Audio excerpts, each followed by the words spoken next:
Assalomu alaykum akalar, ukalar. Charchamayapsizlarmi? Bo'lyaptimi ishlar? Bugun Lacetti'ga motor qo'yish jarayonlarini ko'rsatib o'tamiz. Bu eski motoriga nima bo'ldi desalaring, eski motori kolenval uzilib ketgan sheyka, klapanlar hammasini qiyshaytirib qo'ygan. Motori 1.6 motor edi. F16 D3 markali motor edi. Buni olib tashladik. Burada yangi motor zakaz qilganmiz. Buni remont qilishdan ko'ra yangi motor qo'yishda afzal ko'rdik. Bu yerda yangi motor olib kelganmiz.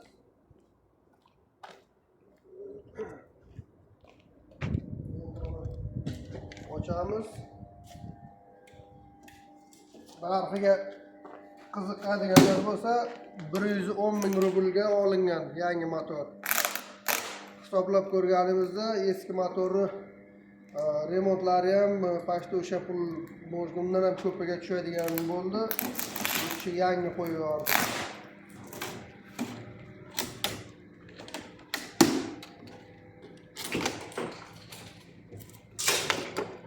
Eski motorni ko'rsa, eski motorni mana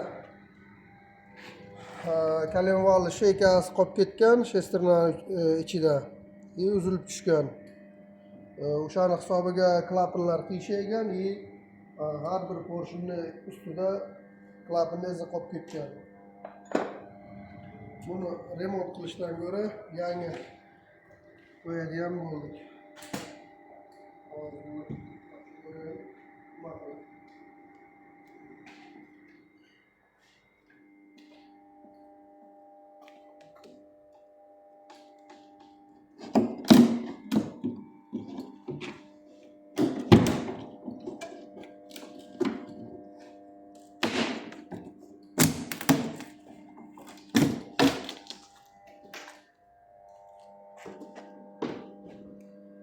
Mana yangi motor bo'ladi bu.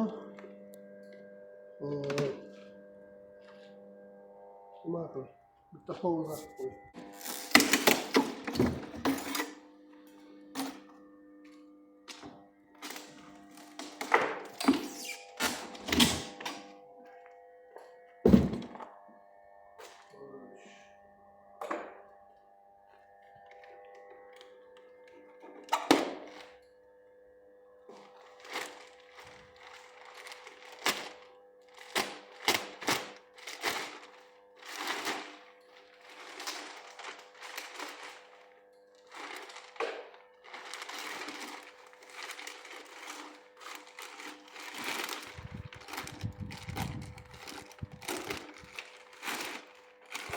Mana shu motor bo'ladi. Eski motordagi hamma zapchastlarni bunga o'tkazamiz. Korobka, zasonka, generator, kompressor hammasi bunga o'tadi. Hamma hujjatlari joyida. Buni qo'ygandan keyin GAIga borib, texpasportni almashtirib olsa bo'ldi. Bemalol yuraversa bo'ladi.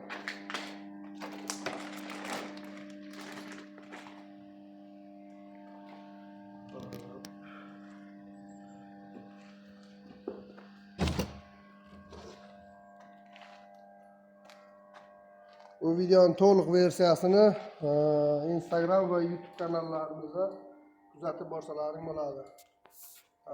Davomini qo'yib, motor qanday ishlayapti, yurishlari qanday, video davomida qo'yib borishga harakat qilamiz. Like va podpiskani ayamayinglar.